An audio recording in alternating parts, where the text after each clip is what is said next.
Hello, I'm Carrie O'Neill, and I feel really blessed and really fortunate to be able to interview Georgette Crescend. And I've had chances to interact with Georgette, and I'm sharing this with the audience in numerous occasions. And I've had very powerful direct experiences of how Georgette's expression and experience is truly on the cutting edge of expanded consciousness. And this is what Georgette has dedicated her life to. And I feel so honored to be able to have this conversation with you, Georgette, and ask you about this subject, about the impact of what we focus on. When it comes to describing what I do, I tend to hesitate for a minute and kind of be with the description that comes in the moment. I'm all about clarity, and I've been blessed to be able to see and discriminate or discern between egoic patterns and the truth of the heart, the truth of presence, this presence that we all are. And so I basically assist people with being clear about what they really want versus what they think they want, being clear about I guess I'm an invitation to discover what we are. And I discover that every time I do a session, and usually the person does too. We come to a deeper knowing of what we are and when we're together. And I just kind of call it being together, being to being, rather than pattern to pattern or thought to thought. I was just studying this research that they were doing about how a person's perception dictates what actually ends up manifesting in their life. And on many levels, but the idea being that an expanding awareness of how we are perceiving ourselves and our experiences makes a huge difference in something so basic as, like, let's say, our learning curve. And so the inspiration for this interview, Georgette, is that I went on an extreme, which I consider to be an extreme, but a seismic shift in my diet in attempting to deal with some bodily challenges. And basically it was just go on to a full-on cleansing with celery juice and so on, and then go to a diet of no dairy, no wheat, no sugar, and no nightshade vegetables. And after I did this for a couple of months, it created a neutral space from which I could determine what specific foods were really irritating me. And one of them was chocolate. It's just my own body's response. But it became crystal clear that it was irritating my system. And I wouldn't have had that experience if I weren't on this diet to start sort of from scratch, so to speak. Yeah. But the impact, what I wanted to ask you about was the feeling, like I could feel how this food was irritating me. And so what it triggered off in me was a contemplation of, I want to learn by feeling instead of by what my mind is telling me, because I had so many ideas about what this food means and what nutrition does and so on and so on. I just wanted to feel what the impact was. But then as I transposed it onto a different level of awareness, I started thinking, is the goal of my entire life, if I'm here to learn, if all of us human beings are here to learn and expand, then the goal is to get to a place where the learning is brought into the moment, and I can actually start to experience each moment of my life from a place of being aware, and this is the biggest passion and the biggest point of this whole interview, and hopefully you'll shine light on this. I know you will, but to become aware of how what I'm focusing on is generating momentums inside of me and perhaps even creating scenarios on the outside. And so if I become a more and more expanded, or let's say ascended person in my awareness, I start to become aware of how what I'm focusing on is affecting me, is affecting how I feel, is affecting even my awareness. So I wanted to ask you, I know it sounds like a large subject, but I wanted to run it by you, because that inspiration from learning how to feel what I was eating to bringing it into the moment and see how it's affecting, how what I'm focusing on is affecting me. Do you see a connection there? Is that too wild of a stretch for dots to be No, connected? no, not at all. Not at all. It's quite clear what you've been saying, and certainly been my experience as well. And we can take it to something very simple, is we can feel whatever thought we're thinking, and each thought is going to feel a little different than the other. The thought, I am love, if you feel that, you feel I am love, you think that I am love, and you feel it, and then your mind will start on something else. It'll go to the grocery store, which is what is going to happen later. And you feel what that feels like, thinking about the grocery store. Each thought has a different frequency, and each frequency feels different than the other. So, what you're saying is right on. Is there a specific question related to this that you want to add? Well, yeah, it's kind of in connection with this study that I was, researching this morning about how what are the steps a person can take to shift their perception, and in other words, we're in charge of what we're experiencing, and that each thought has its own frequency. And I liked how you simplified it by saying you can feel what each thought feels like. You can actually just feel it.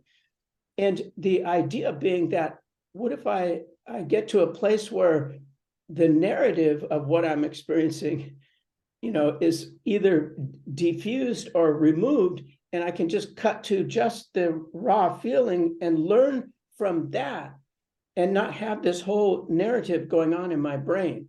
But the idea being that to really shift our focus, it's kind of, okay, let's start with one little piece. People say you can do affirmations until you're blue in the face, but it won't change anything unless it somehow goes deeper into perhaps an emotional or, subliminal level. That's the only time it'll really cause a real meaningful shift. Everything else is just words. Yeah. But in juxtaposition to that, these Russian researchers said that they proved in the lab that language, that words can affect our DNA, that our DNA is actually designed to respond to certain language.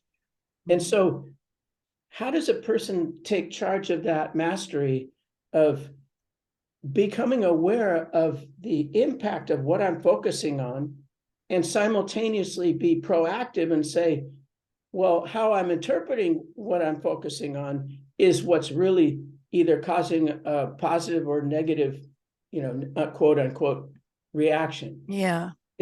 I'm sorry to be unclear about the specificity. No, you're okay. You're fine. Okay. Yeah. Okay. Yeah, you're fine. Given that so many of us are stressed and pulled in many different directions, I would say the first possibility of shifting focus from the typical struggle and stress perspective, the first thing is just to simply stop. There has to no, the first thing is there needs to be a willingness to relax, because the shifting of a focus comes in a moment of letting go. And I'm reluctant to use the words letting go because it can mean so many things to so many people. It has a lot of baggage to it. But anyway, I'll use that. When there's a shift in focus, there is a relaxation, and the relaxation is the letting go of what we thought was and into what we now know to be true. If a person wants to shift their life from one of struggle to one of presence, harmony, etc., the first thing is to be willing to do so by doing something that is going to bring attention into the moment. There are many, many techniques for that. Focusing on the breath, focusing on the sensations in the body, focusing on the third eye, whatever works for someone. I would suggest that they, again, feel out what technique feels most appropriate, easy, and good to them. If you come in contact with a technique in the minute you come in contact with it or you hear about it, and you have this resistance come up, that might not be either, it might not be the technique for you, or if you're looking at different techniques and you have resistance to all of them, well, just pick one, just pick one, because this resistance that seems to be natural, but it isn't. This resistance is what causes the struggle in life. And it's based in fear, being afraid to actually be still and quiet, because we're so used to the chaos and the noise. The chaos and the noise has become a friend, a familiar friend, that when we're without it, sometimes it feels like it feels scary. That's probably that would be, okay, willingness, picking a way to relax. And then once there's some relaxation, then we can go into what's actually here moment to moment. And sometimes, depending on where a person is in their crest of consciousness, sometimes you can just close your eyes and be with what you're feeling. And that will enlighten you as to what's actually going on in that moment. That might be upsetting or might be blissful. It could be anything in between there. The way to strengthen a shift in consciousness is to keep at it. There are very few people I've heard of or know that meditate one time and their life is changed forever,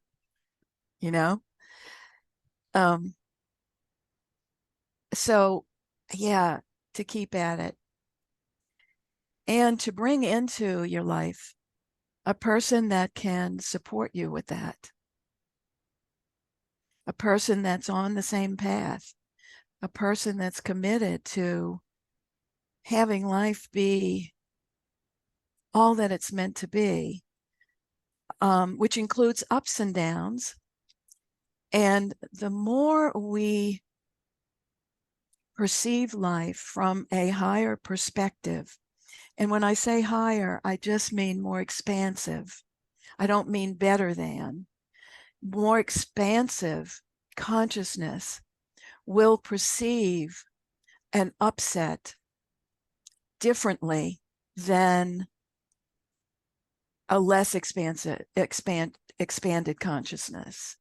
So the whole point of the expansion and the shift in focus is about having a happier life, having a more peaceful life. And in terms of, you mentioned about the purpose of your whole life, from what I gather from this life, as well as all the ones I've worked with and come in contact with, is I haven't seen or found anybody that doesn't want to be happy, peaceful, joyful, and help others. And if we want the happiness, the peace, the joy, if we want to be able to meet each circumstance with an equilibrium that doesn't jump off the cliff at the first sight of upset or the first sight of something going wrong, then this is the way to that. Elevation in consciousness is a way to meet life without judgment, fear, and knowing. It's a way to meet life not having to know. And when we meet life not having to know, there's more space for what's here to be seen as it is, rather than as we think it is. That, that's probably one of the greatest things about shifting focus is, instead of perceiving what's happening as we think it is, we perceive it as it is. Okay, part of the focus to me was also a contemplation where you were describing how depending on where a person's coming from, so to speak, like let's just say each person represents 3 simultaneous matrices of psychological, emotional, and perceptual. Those are like 3 different layers of that are going on in our experience, simultaneously.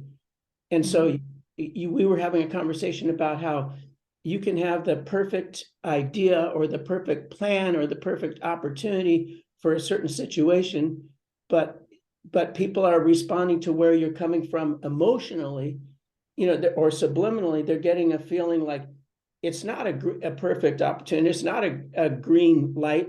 It's not.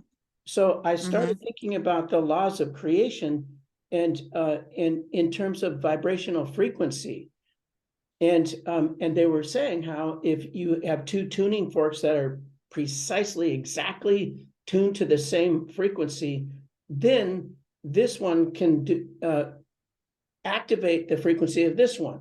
So it's all about frequency activation and frequency harmonization. And it has nothing to do with whether my own limitations in my emotional well-being or perceptual, let's say, well-being. Yeah. And it's more about identifying the exact frequency that's going on in each body or person that you're interacting with, matching those vibrational frequencies to create what we want. And let me just add, it's not a mental process that you're talking about. Right. That will go back to feeling. When you walk in a room and you feel, something's off, something doesn't feel good here, you want to leave. Or you can walk in a room and, it's home, or somewhere in between there. The vibrational frequency that has to match in order to activate what we're intending to create. Oh, yeah. That just someone's presence can activate a frequency in another. That's not quite the way I want to language it. To give you an example, there have been moments when I would walk in a room where I was going to do a session with someone. The person was already in the room, and I walked in the room and they began to cry immediately. Again, our presence does influence, and the more aware we can be of what's actually vibrating here, the more we'll be able to be of service to people. Because if I have some upset going on, I'm certainly going to resolve that before I come in contact with someone. If I have a conversation with my daughter, and I notice there's some stuff coming up, well, I usually walk away and just say something like, you know what, I got to go sort this out. And then can we have a conversation after I do that?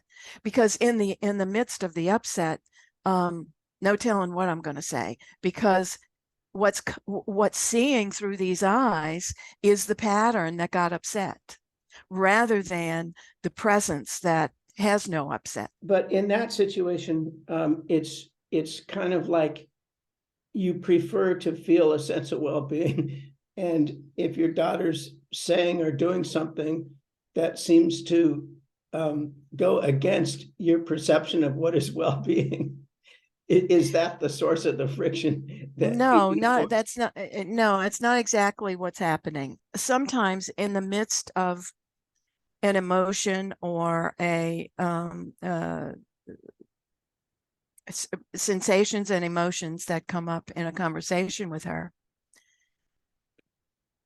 there are moments when I notice this sensation, I notice the emotion, and I'm able to speak from presence rather than from that upset. Then there are other times when I'm not clear about what I want to say. I'm not clear about what actually just happened between us.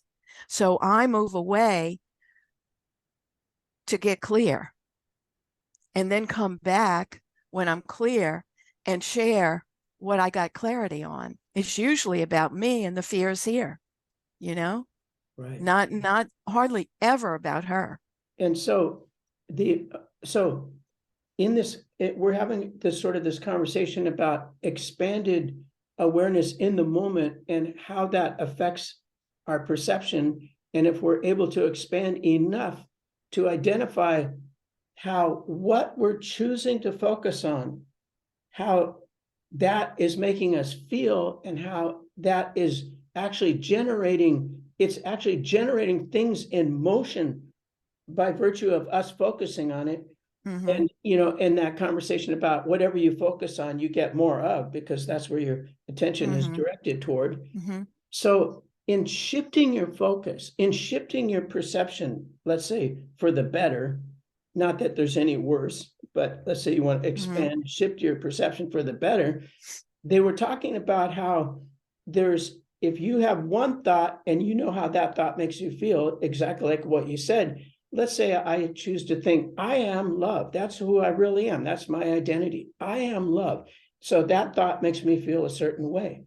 Now, if I'm getting upset and I'm in the pattern that my mind is operating from, when I get upset about something or have a negative thought about something, they were talking about the power of counterbalancing thought, where you can actually neutralize a negative thought with a positive thought. And I know that it all operates, that's kind of like just a mind level type of thing.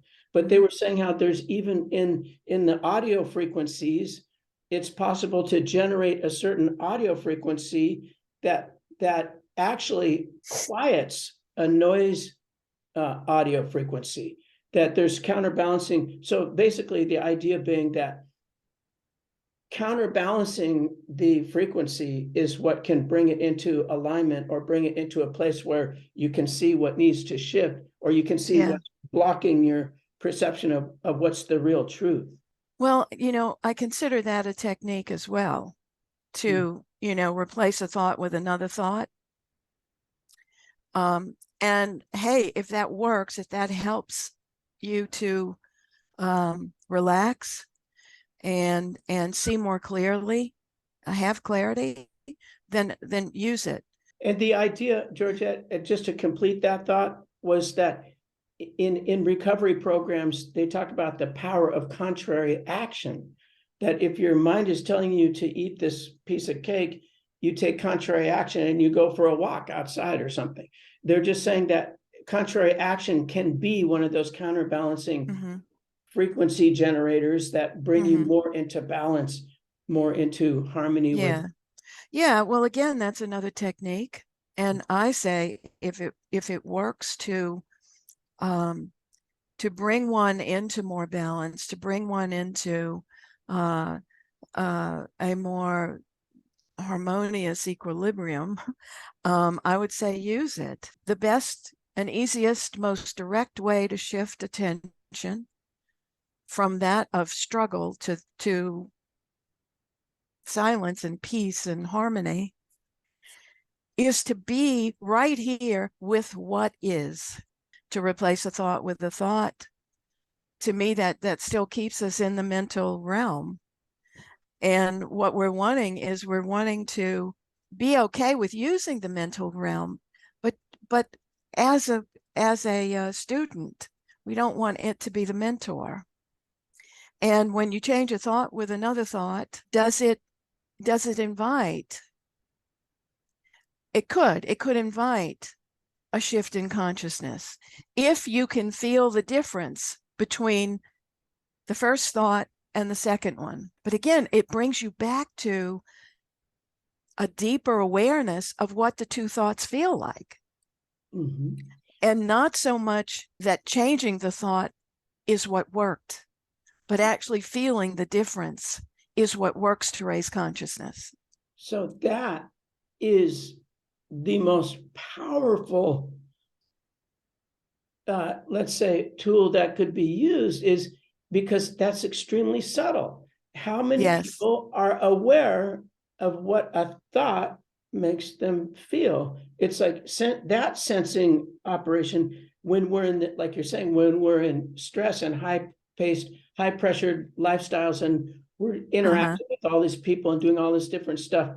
How do Yeah. you how do you maintain a space or an approach, so to speak, where you can actually feel the difference between what you're thinking? And for me, a lot of times it's I'm learning how to stop judging people, and that's like one of the hugest things. Like if I can stop judging me, then I can stop judging you, and then there's a space there where I can start to see, wow, the thing that was judging is the problem that's causing the agitation. It wasn't the actual person or what I was doing or what you were doing. But And to it's not the thought itself causing a problem. It's the believing of the thought that has upset occur.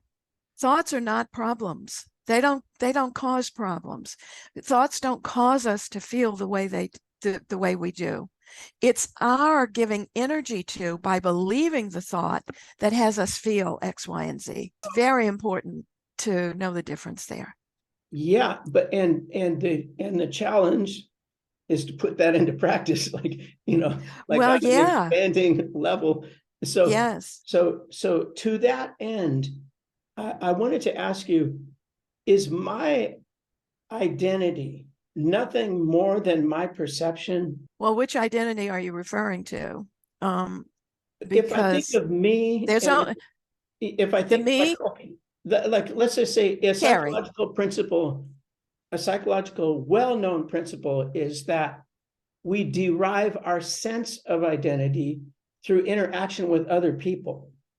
That proves to be absolutely a pivotal element in our learning curve. Is we Oh, let me I'm add just saying, something. depending on how we're perceiving ourselves, that cannot really shift until we see how our perception is formulated. Yes, and you're right. Um, Identity is created through perception, through the thoughts.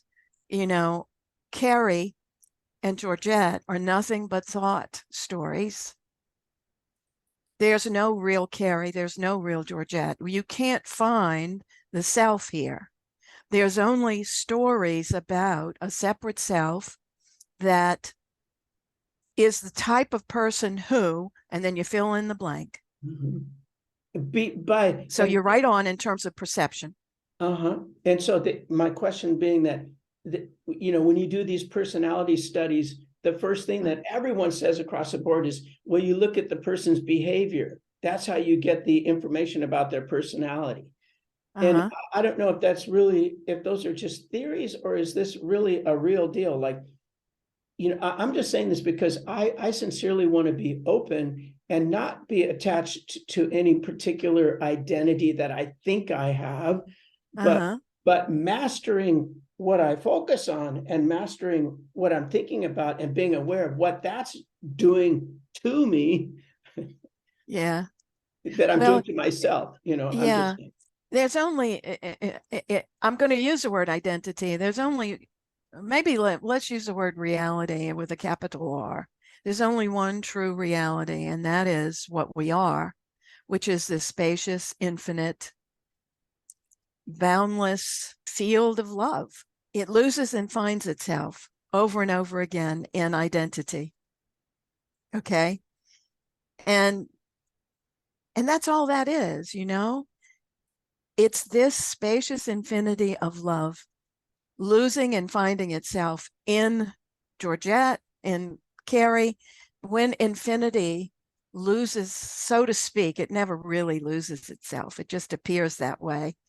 When it appears to lose itself in an identity, that another way to say that is it has identified with a particular realm of thought and believed it. And in the belief, it gives energy to that story, and that is the creation of it. We think we are a person. We have believed we're a person.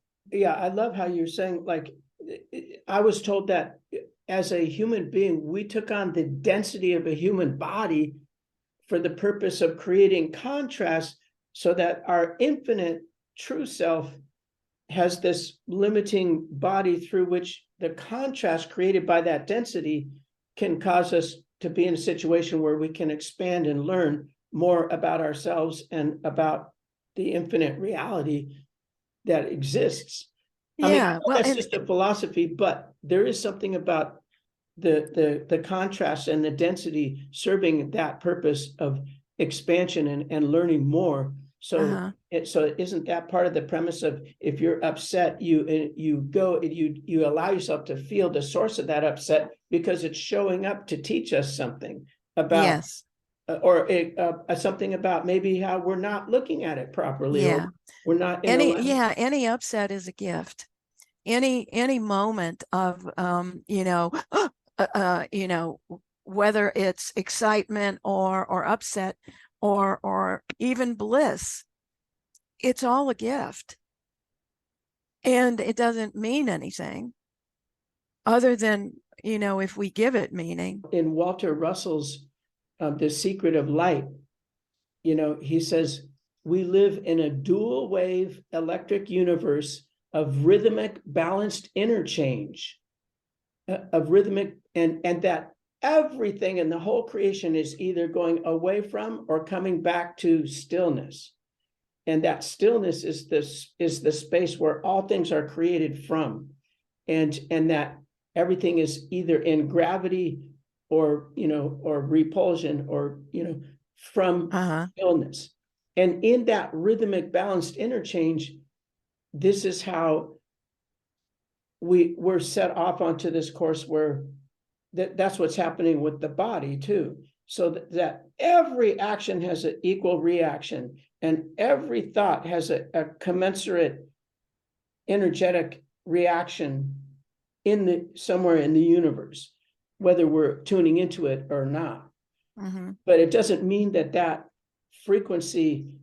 So I'm just exploring this because I'm finding it really important to maintain a line of clarity in my life, where I'm aware, what is driving my focus boat, what is driving what I choose to focus on. Am I really just a ping pong ball going around bouncing off of everything that's coming seemingly coming at me, but in reality, I am the magnet for all things that are happening in my life. And so there's like this fine line. Like, I don't think my ego is creating the whole thing, because that would just be an egotistical story. Or is all the stuff that's manifesting all orchestrated by the universe for our learning and our expansion, you know? Well, I would say what you call the universe, I would also call it the self with a capital S, presence. It's all coming from presence.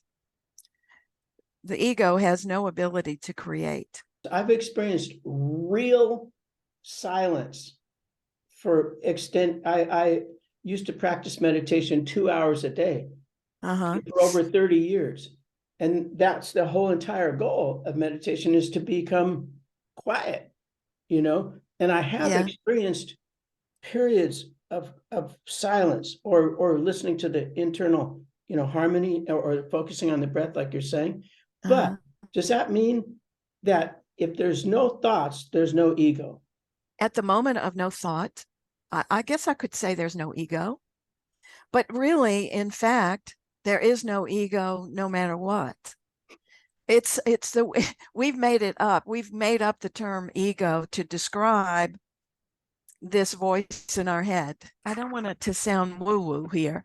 There, you know, because for many people, there is a voice in the head, and it rules them. It has them commit suicide. It has them jump off bridges, and et cetera, et cetera. But yeah, when there's no thought, typically that's a moment where we are in full connection with this presence that we are. When we're in full connection with this presence, it's pretty empty, and not empty in the way we've typically been taught, but empty of all thought, empty of stuff, thought and physical objects and things like that.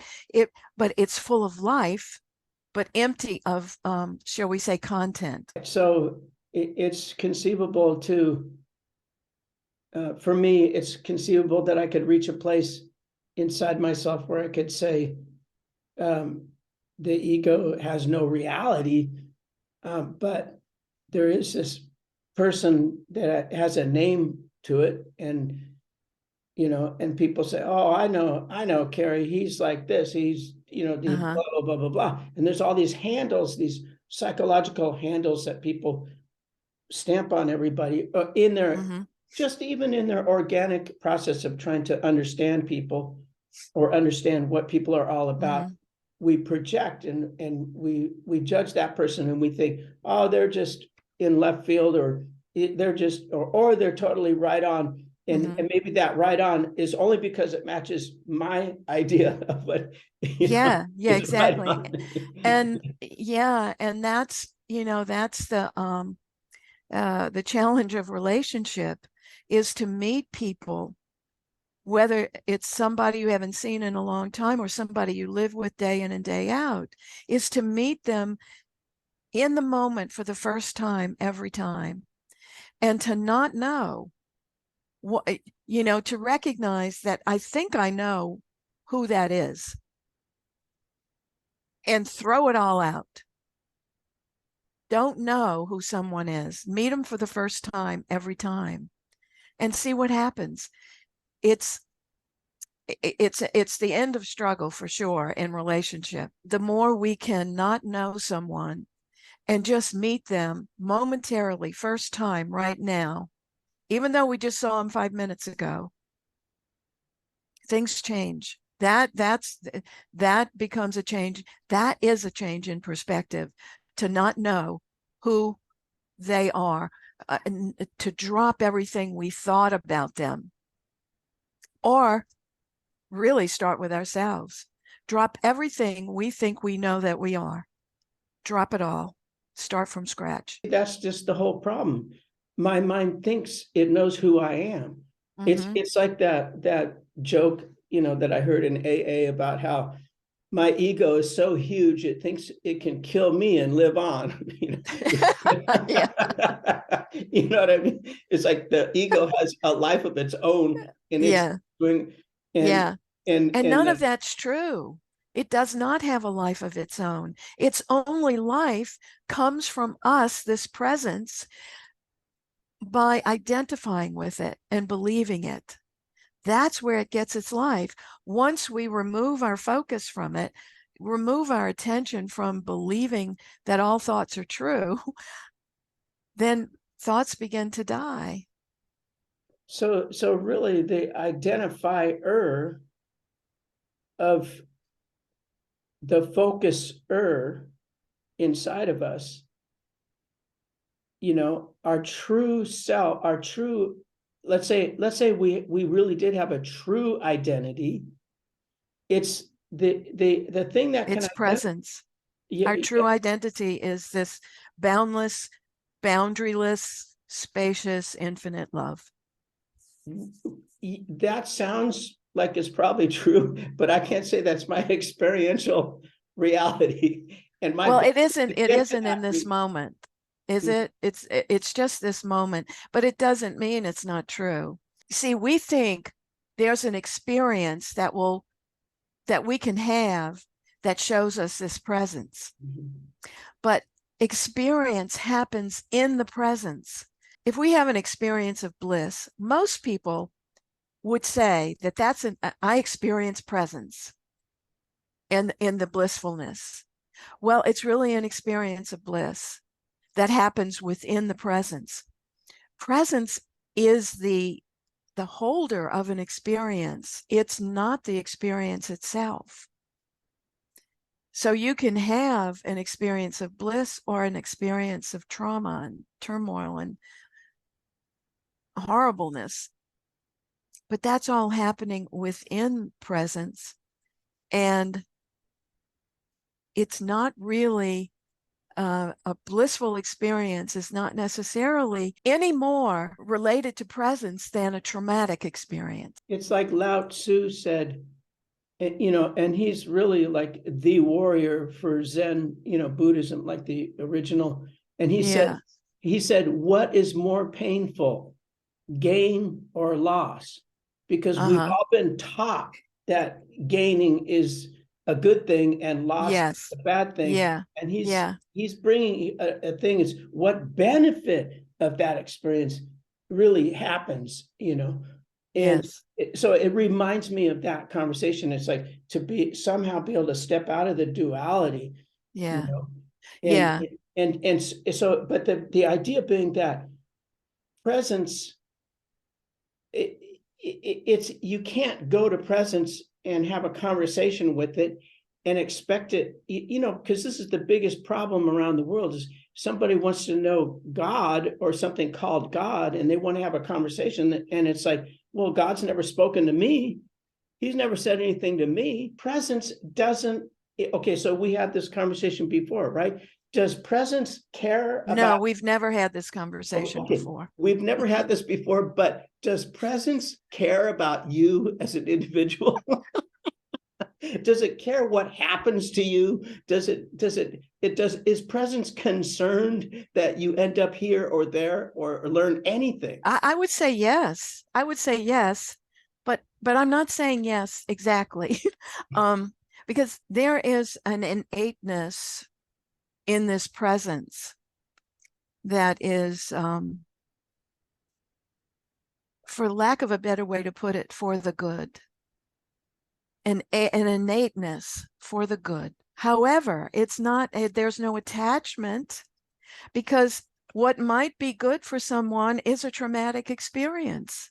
How many people, I know plenty of people, including myself, that have awakened from trauma, that the trauma was an awakening. So, so it served to shatter the pot so that a bigger plant could grow in it. It's always expansion. It's even if I like the way you put that. It shattered the pot for a bigger plant, or for the plant to grow bigger. Yeah.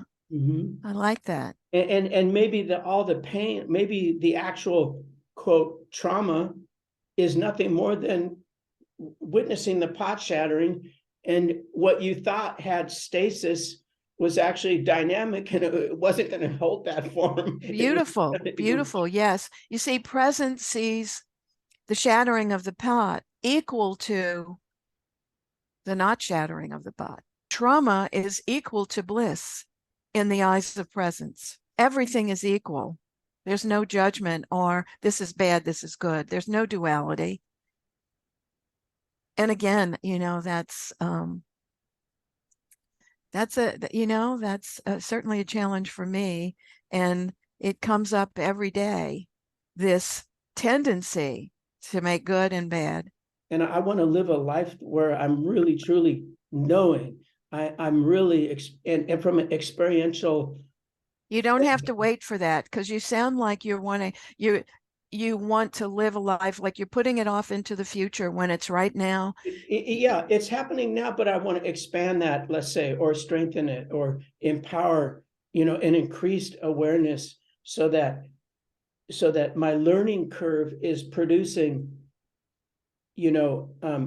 accurate information, to the extent that when it feels right, I'm probably aligned with love. When it doesn't feel right, I'm probably judging somebody or judging myself, or there's something that's taking me out of that alignment, And so I just want to expand that, and practice. Well, again, and which eye wants to expand it? Huh? Because yeah, right, exactly. Because the eye that we are is the expansion. It has no desire in it to expand. So when you say, I want to expand that, just know that's coming from a thought. That's not you. Okay, so that's the spiritually correct instead of politically correct. The spiritually correct is to have those kind of thoughts about, I want to expand more. I want to become more, and it's all just coming from the mind. It has no action. It's just like, and I mean, there's nothing wrong with saying, I want an expansion. That's fine. And just be aware of when it's said, what it feels like again. And if it's true, if this desire is, what's the word I'm looking for? If it's true, then there'll be an opening, and we'll have awareness about something we didn't have awareness about previously. However, when we know beyond shadow of a doubt that we are this presence, and this presence is the expansion, then there ceases to be a voice that says, I want this or that. Right, because it would shift over to, I am this or that. Well, and that, but, and I'm looking at my own life, and there are times when I say I want, but it comes from a totally different place than where I used to say I want from. The I want statements are spoken with a deep awareness in the moment, simultaneously going, oh no, I don't want that. Or why would I say I want that? Or I look at, okay, is that something that would actually support me in my life right now? With the introduction of quantum physics and the impact on, let's say, quantum consciousness, where they realize that just the act of focusing on something changes it, that's like really, really powerful for me. And it makes me wonder, like in regard to this conversation about our ego and our identity saying, I want this or I want that, it makes me feel like it would be impossible for me to cling to my identity, because my identity is only a fabrication of my mental, of my mind. It doesn't, it's just an idea. It's not a reality, as you suggested. It depends on the clarity of the focus, whether we will manifest a change or manifest what we're focusing on.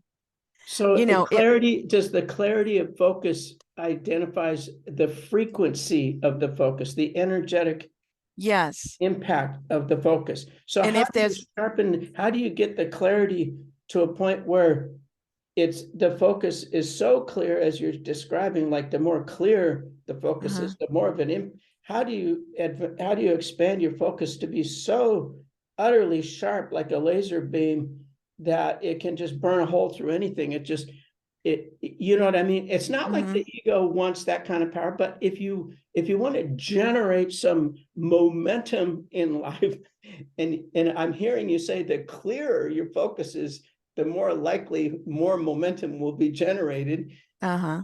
Yeah. I wonder where the brakes are, or where the extension is. I mean, Well, I'll tell you again, um, the way it's happened for me is the more clarity I am of what I am, the easier it is to have clarity of focus.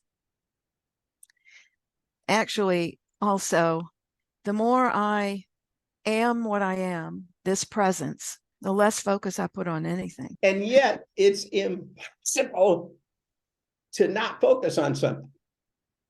Well, I like using the word attention rather than focus. Okay. And I'm going to separate the two by saying focus is more of a mental process. Attention is more of attention is what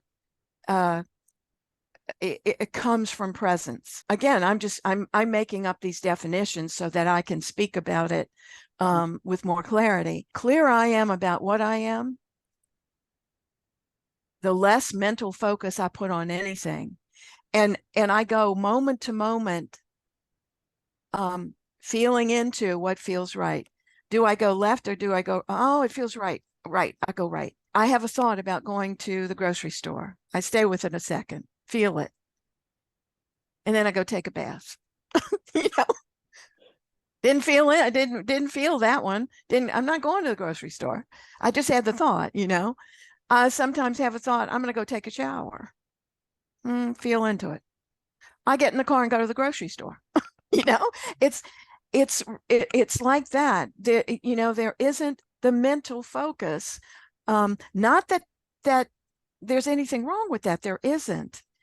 It's just not a part of my reality right now. I pretty much just go with the flow and move accordingly, according to the presence is more of my guidance than anything else right now. And But it's not right now, it's just forever. Your well, presence yeah, is the guidance. yeah. And now is all we have. Right.